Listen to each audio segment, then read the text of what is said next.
The policeman Nicholas has solved many cases, but the leader Steve and his colleagues want to transfer Nicholas away because Nicholas solves the case too quickly. The criminal was arrested by Nicholas as soon as he appeared, and his colleagues had no chance to show up. If it goes on like this, the position of leading Steve will be lost. Nicholas thought it was a one-sided statement leading Steve. Nicholas thinks colleagues will support him. Result. In this way, Nicholas was assigned to a small country town. Nicholas took the plane and train and finally arrived at the workplace. Legend has it that the crime rate here is almost zero.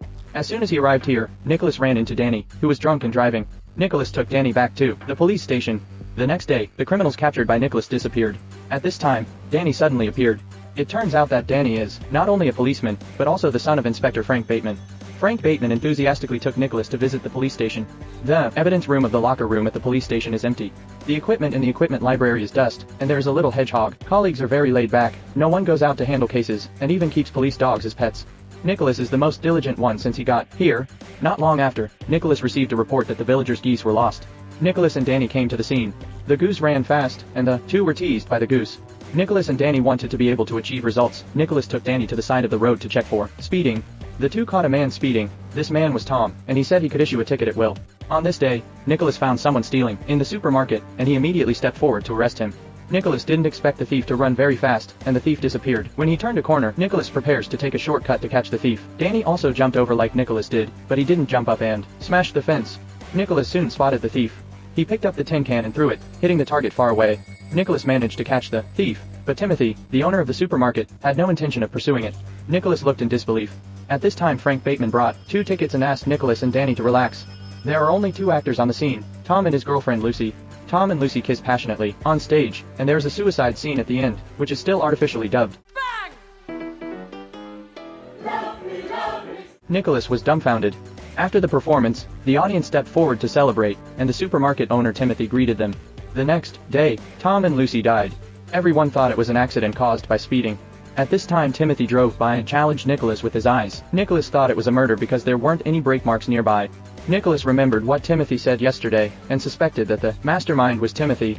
When Nicholas was checking the information, Frank Butterman asked him to put the case aside because there was a big case that needed Nicholas.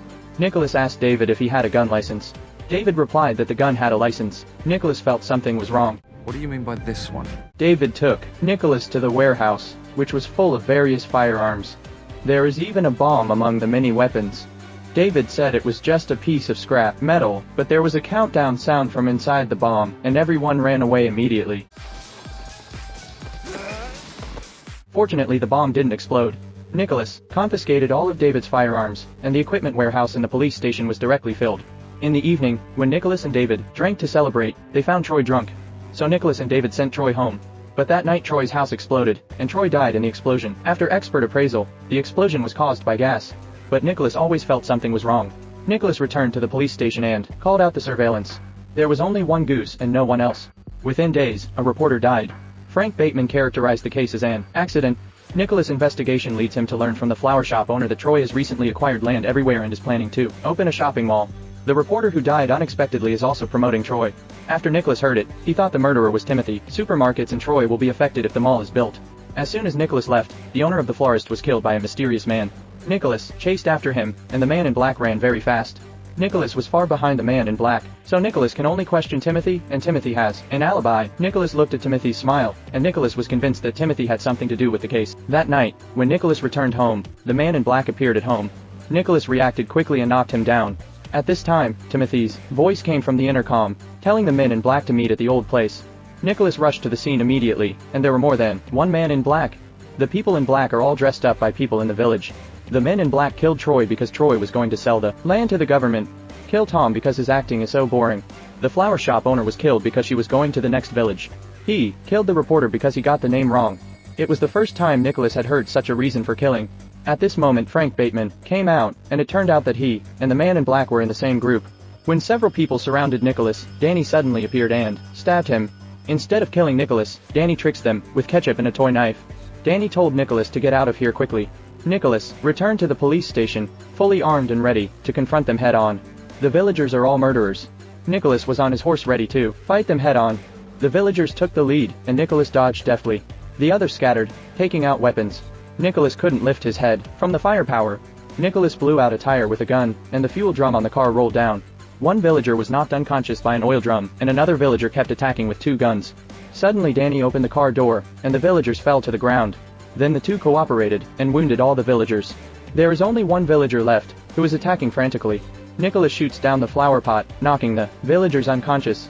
At this time, a villager made a sudden move, and Nicholas subdued him with his backhand. At this moment, Father Philip appeared, and he asked Nicholas to lay down his weapon in the name of God. Philip drew his pistol and shot Nicholas. Danny immediately shot Philip down. Nicholas was unharmed while wearing body armor. The two found Timothy fleeing in a police car, and Nicholas and Danny chased after him. Timothy has a car accident in order to avoid the big goose. Nicholas catches the goose and brings Frank Bateman and Timothy to justice.